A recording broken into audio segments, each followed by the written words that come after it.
2026 आ गया है और इस 2026 में वही ब्रांड टिकने वाला है मार्केट में जिसके पास एक कंटेंट स्ट्रेटजी होगी।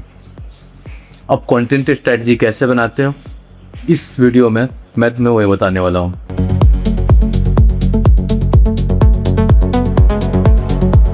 हम लोग दो ब्रांड को कंपेयर करते हैं और समझते हैं कि आखिर एक ब्रांड जिसके पास कोई कंटेंट स्ट्रेटजी नहीं है और एक ब्रांड जिसके पास एक अच्छा कंटेंट स्ट्रेटजी है, जिसके पास पूरे तरीके से एक प्लानिंग है अगले 1 साल तक के प्रोडक्ट लॉन्च का और टारगेटिंग का।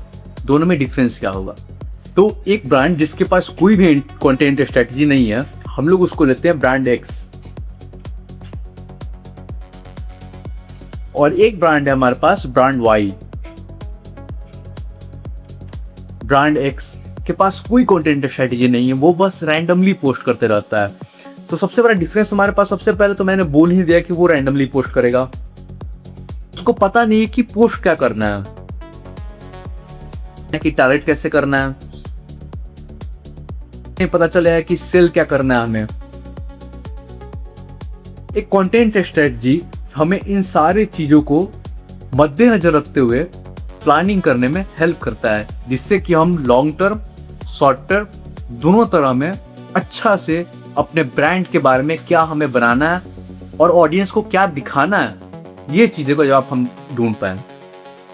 ब्रांड वाई जिसके पास एक कंटेंट स्ट्रेटजी होगा, उसको पता होगा कि पोस्ट क्या करना है, उसको ये पता होगा कि बजट कितना करना है उस पोस्ट में, उसको ये पता होगा कि उसके ऑडियंस को क्या पसंद है, किस टाइम पे पसंद है, जियोग्राफिक्स। एक कंटेंट स्ट्रेटजी बनाने के लिए हमें कुछ चीज़ों का ध्यान रखना पड़ता है। सबसे पहले उसमें से आता है ब्रांड अंडरस्टैंडिंग।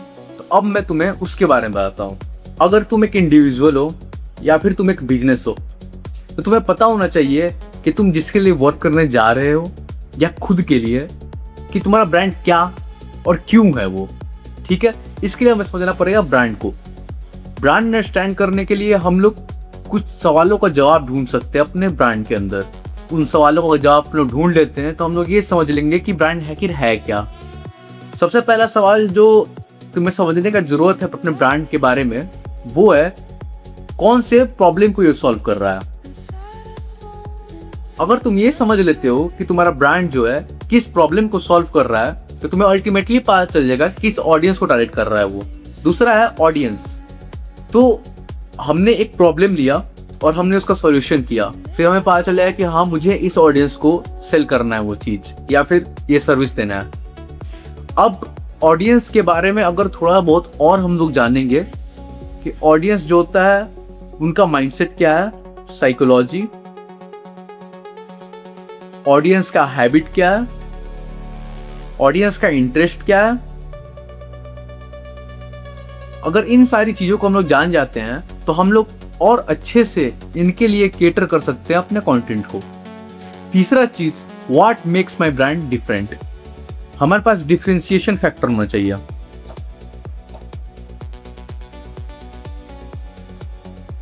अगर मैं अभी एक जूतों का दुकान खोल दूं मार्केट में, तो मेरे और नाइक में या फिर मेरे और एडिडास में क्या डिफरेंस है ऐसा कि मेरे से लोग खरीदें और नाइक से ना खरीदें। तो तुम्हारे पास अपने ब्रांड के बारे में ये पता होना चाहिए कि डिफरेंट क्या बनाता है उसको बाकी ब्रांड से जो मार्केट में है। अब मैं दूसरी चीज़ के बारे में जो बात करूँगा वो है ऑडियंस। और ऑडियंस को समझ के ही तुम अपने कंटेंट को और अच्छे से दिखा सकते हो कि तुम्हें क्या बनाना है और किसे दिखाना है। तो आप लोग समझते हो ऑडियंस कौन से होगा। फिर मैं वही यहाँ पे स्ट्रेटेजी यूज करने वाला हूँ कि ब्रांड के लिए मैंने कुछ तुम्हें सवाल दिए थे, वो अगर तुम सवाल का जवाब ढूंढ लेते हो तो तुम ये पता चल जाए कि ब्रांड क्या है। अब अगर हमें ये समझ रहा है कि वो ब्रांड किस ऑडियंस को टारगेट कर रहा है, तो उसके लिए भी कुछ सवाल है मेरे पास। उस सवाल के अगर तुम जवाब ढूंढ लेते हो, तुम ये समझ जाओगे कि ऑडियंस हमें कैसे या फिर कौन से ऑडियंस हमारे हैं। सबसे पहला सवाल जो तुम्हें पूछना है वो है एज। अगर तुम्हारा ब्रांड जो है 18 साल से लेके 40 साल के लड़कियों के लिए कुछ प्रोडक्ट बना रहा है, तो तुम्हें उसके हिसाब से कंटेंट क्रिएट करना पड़ेगा कि वो 18 साल के लोग को भी इंगेजिंग लगे, वो 40 साल के लोग को भी इंगेजिंग लगे। तो हमें ये ध्यान में रखना है कि हम अपने ऑडियंस को जो होता है कैटेगराइज करें एज के बेसिस पे। दूसरा है जेंडर। अब तुम्हारा ब्रांड जो होता है, अगर वो किसी स्पेसिफिक जेंडर के लिए प्रोडक्ट बना रहा है तो ये तो तुम्हारा पहले से डिफाइंड ही रहेगा कि हाँ, महिलाओं के लिए प्रोडक्ट बना रहा है जिनका एज रेंज 18 से लेके 40 साल तक है। पर अगर तुम्हारा ब्रांड ऐसे कुछ स्पेसिफिक जेंडर को टारगेट नहीं करता है, तुम्हें इसके बारे में सोचने की जरूरत नहीं है। तीसरा चीज आता है इंटरेस्ट। हमारा जो ऑडियंस है जिसे हमने टारगेट करना है, वो आखिर किन चीज़ों में इंटरेस्टेड होंगे, ये अगर हम लोग जान जाएंगे तो उनके इंटरेस्ट के अकॉर्डिंग हम लोग कंटेंट क्रिएट कर सकते हैं। चौथा चीज जो है वो मेरे पास है साइकोलॉजी। मेरा जो ऑडियंस है आखिर वो किस तरह से सोचता है, अगर वो एक मेरे ऐड को देखेगा या फिर वो मेरे अगर रील को देखेगा तो आखिर उसके दिमाग में कैसी बातें आनी चाहिए, कैसा इमोशन हमें जगाना है उसके अंदर। क्या वो मेरे ऐड को देख के गुस्सा फील कर रहा है, क्या वो देख के उसे मोटिवेटेड फील कर रहा है, क्या उसे देख के वो इन्फ्लुएंस फील कर रहा है कि हाँ मुझे ये प्रोडक्ट खरीदना है। तो हमें जानने का जरूरत है कि साइकोलॉजी क्या होगा। तीसरा जो चीज होता है वो होता है ऑडियंस सेगमेंटेशन। अब हमें कंटेंट बनाना है तो आखिर हम लोग कंटेंट किस तरह के ऑडियंस के लिए बना रहे हैं। क्या वो ऑडियंस मेरे प्रीवियस बायर है यानी एग्जिस्टिंग कस्टमर, क्या वो ऑडियंस मेरे लिए न्यू है, न्यू कस्टमर, क्या वो मेरे लॉयल कस्टमर है, या वो इंटरेस्टेड कस्टमर है। मैंने यहाँ पे 4 तरीकों से ऑडियंस को सेगमेंट किया है। तुम अपने ब्रांड के अकॉर्डिंग और भी इसमें सेगमेंट कर सकते हो, पर बेसिक हमें जानने के लिए ये 4 क्राइटेरिया काफ़ी हैं। तो मेरा जो एग्जिस्टिंग कस्टमर है, और अगर मैं एक ज्वेलरी शॉप हूँ तो मैं अपने एग्जिस्टिंग कस्टमर के लिए मैं ऐसा कंटेंट बनाऊंगा जो कि फोकस होगा उसे एडुकेट करने पे। लेट से कि मैंने एक ज्वेलरी अपने गोल्ड चेन जो है अपने कस्टमर को बेचा, अब वो मेरा एग्जिस्टिंग कस्टमर बन चुका है। तो अब मैं अपने इंस्टा पे ऐसा भी कंटेंट डालूंगा कि how to take care of gold chain. मैं उसे एडुकेट करूंगा कि गोल्ड को कैसे खराब होने से रोके। ऐसे करके हम लोग अपने एग्जिस्टिंग कस्टमर के भी मन में एक ट्रस्ट बिल्ड कर सकते हैं, हाँ कि हमें ब्रांड छोड़ नहीं रहा है, दे आर विद अस। हम लोग उसे कस्टमर सर्विस प्रोवाइड कर सकते हैं। अगर उसे कोई भी दिक्कत हो रही है तो हम लोग उसे सॉल्व करेंगे। दूसरा तरह का जब हमारे पास आता है वो ऑडियंस है, वो है नया कस्टमर। न्यू कस्टमर एक ऐसा कस्टमर होता है जो कि हमारे ब्रांड के बारे में नहीं जानता है और वो पहली बार हमारे ब्रांड से जाकर प्रोडक्ट खरीदने वाला है। इसके लिए हमें कुछ अलग तरीके से कंटेंट प्लान करना होता है। अगर मैं एक रील बना रहा हूं और मेरा टारगेट होगा न्यू कस्टमर को लेना, तो मैं एक ऐसा रील बनाऊंगा जो उनके फीड में जाए तो वो उन्हें इंगेज करे, इंटरटेन करे। आजकल के ज़माना में आप रील फीड पे बस 3 से 4 सेकेंड अपना अटेंशन स्पैन देते हो और देखते हो कि आपको ये रील पूरा देखना है या नहीं देखना है। तो क्या मैं अगर अपने न्यू कस्टमर को इंगेज कर पा रहा हूं अपने 3 से 4 सेकेंड के हिसाब से कंटेंट में, उस तरह का कंटेंट में बनाऊंगा। फिर आता है हमारे पास लॉयल कस्टमर। लॉयल कस्टमर ही आपका जो ब्रांड का होता है एम्बेसडर होता है, क्योंकि लॉयल कस्टमर एक ऐसा कस्टमर होता है जो ब्रांड का आपका रेपुटेशन मेंटेन करता है, आपके ब्रांड का जो होता है वो ऐड करता है फ्री में, आपके ब्रांड को सपोर्ट करता है। तो अपने लॉयल कस्टमर को मेंटेन करने के लिए हमें उनके हिसाब से वैसा कंटेंट बनाना पड़ेगा ताकि उनका ट्रस्ट हम पे बना रहे, ताकि वो कंटिन्यू रहें हमारे साथ ब्रांड एम्बेसडर बने हुए।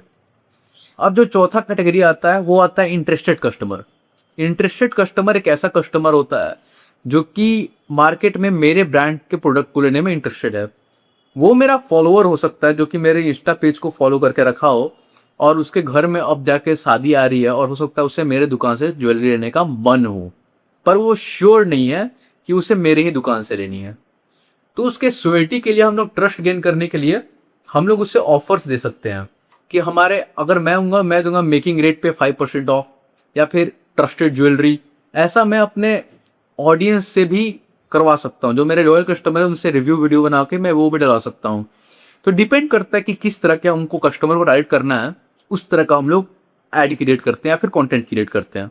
अब मैं चौथे चीज के ऊपर बात करूंगा जिसे तुम्हें ध्यान में रखना होता है कंटेंट स्ट्रेटजी बनाने के लिए, टारगेटिंग। ये एक बहुत ही महत्वपूर्ण चीज है जिसका आपको ध्यान रखना पड़ता है जब भी आप कोई कंटेंट स्ट्रेटजी बिल्ड करते हैं। टारगेटिंग 2 हिस्से में हम लोग कर सकते हैं।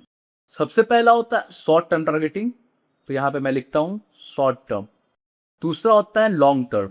अगर आप एक ब्रांड हो तो आपके माइंड में हमेशा रहना चाहिए कि आप जो भी कैंपेन रन कर रहे हो, फिर जो भी कंटेंट बना रहे हो, ये किस कैटेगरी में फॉल कर रहा है। शॉर्ट टर्म टारगेटिंग का सीधा साधा मतलब ये होता है, कम समय के लिए टारगेट कर रहे हो तुम, यानी कि तुम अपने ऑडियंस को इस हिसाब से टारगेट कर रहे हो, ऐसा तुम कंटेंट बना रहे हो जो कि तुम्हें अपने ऑडियंस को हेल्प कर रहा है ट्रैक करने में, आइदर भी इट ऑफर, आइदर भी it event, either B it product launch. इस तरह की चीज़ें जो है ये शॉर्ट टर्म टारगेटिंग में आती हैं, क्योंकि हम लोग एक लिमिटेड टाइम के लिए ही ऑफर लॉन्च करते हैं और उस ऑफर के हिसाब से हम लोग कंटेंट बिल्ड करते हैं जो कि उस ऑडियंस को टारगेट करेगी। और वहीं पे अगर हम लोग बात करें लॉन्ग टर्म टारगेटिंग की, तो लॉन्ग टर्म टारगेटिंग में जो होता है, एक हम लोग कम्युनिटी बिल्ड करते हैं अपनी, हम लोग अपने ब्रांड के आइडेंटिटी को बिल्ड कर रहे हैं, हम लोग ब्रांड के ट्रस्ट को बिल्ड कर रहे हैं। तो हम लॉन्ग टर्म सोच के अगर कंटेंट बना रहे हैं तो हम लोग ऐसा कंटेंट शेयर करेंगे जिसके हिसाब से लोगों के मन में ट्रस्ट है मेरे ब्रांड के लिए, लोगों के मन में ऐसा है कि वो मेरे ब्रांड के साथ जुड़ना चाहे, कम्युनिटी एक बिल्ड हो, लोग मेरे ब्रांड के आइडेंटिटी को समझे कि हाँ ये ब्रांड अलग कैसे है, ये ब्रांड में क्या ऐसा चीज़ है। तो लॉन्ग टर्म का टारगेटिंग उस तरह से हम लोग करते हैं। लॉन्ग टर्म टारगेटिंग में हो सकता है हम लोग अपने ब्रांड के स्टोरी को शेयर करें, हो सकता है कि हमने अपने ब्रांड के प्रोडक्ट को सेल करके क्या वैल्यू प्रोवाइड किया। अब जो पांचवा चीज आता है एक कंटेंट स्ट्रेटजी को प्लान करने में, वो हमें ध्यान रखना चाहिए, वो है हमारा ब्रांड पोजीशनिंग। अगर मैं एक ब्रांड चला रहा हूं या फिर मैं किसी ब्रांड के लिए काम कर रहा हूं, तो ब्रांड अपने आप को किस तरह से दिखा रहा है ये बहुत ज़्यादा मैटर करता है। ब्रांड अपने आप को अपने कंटेंट के थ्रू अफोर्डेबल दिखा सकता है, कोई सा ब्रांड अपने आप को लग्जरी दिखा सकता है, कोई ब्रांड अपने आप को प्रीमियम दिखा सकता है। अब अगर कोई ब्रांड अपने आप को इन तरह से दिखा रहा है तो वो उसी तरह के ऑडियंस को टारगेट करेगा। तो जिस तरह का हमारा ब्रांड पोजीशनिंग होगा उसी तरह के हम लोग ऑडियंस को टारगेट करेंगे। तो हमारे लिए बहुत ज़्यादा जरूरी है कि हम लोग ये डिसाइड करें कि हमारा ब्रांड जो होता है किस कैटेगरी में फॉल आता है।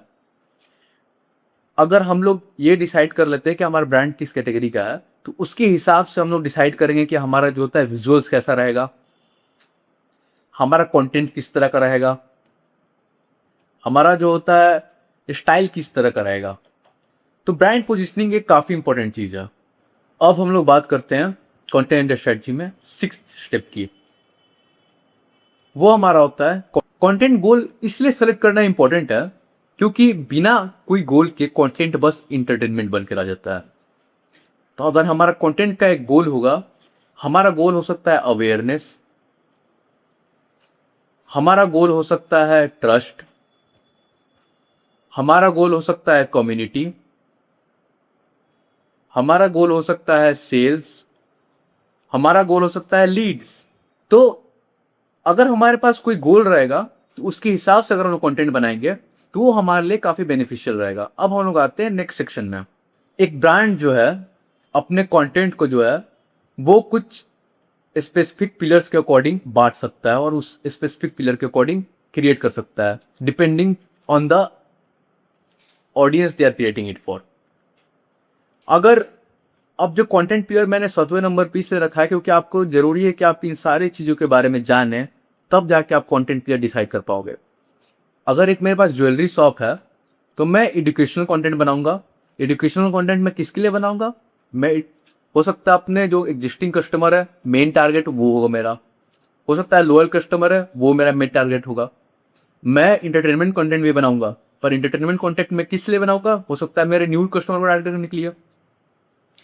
तो अगर हमारा जो कंटेंट पिलर है वो 4 से 6 चीज़ों के बीच में रिजॉल्व करना चाहिए। एजुकेशन हो गया, इंटरटेनमेंट हो गया, फिर हमारा ट्रस्ट वर्दी एंड स्टोरी टेलिंग कंटेंट हो गया। इससे हम ट्रस्ट बिल्ड कर सकते हैं और लॉन्ग टर्म में कंटेंट पिलर से हमारा जो पेज है या फिर हमारा ब्रांड है वो काफ़ी ज़्यादा ऑर्गेनाइज लगेगा और एक स्पेसिफिक मैनर में लगेगा जिससे कि एक अच्छा रिप्रेजेंटेशन दे वो कस्टमर के सामने। इसीलिए कंटेंट पिलर सेलेक्ट करना काफ़ी ज़्यादा ज़रूरी है हमें।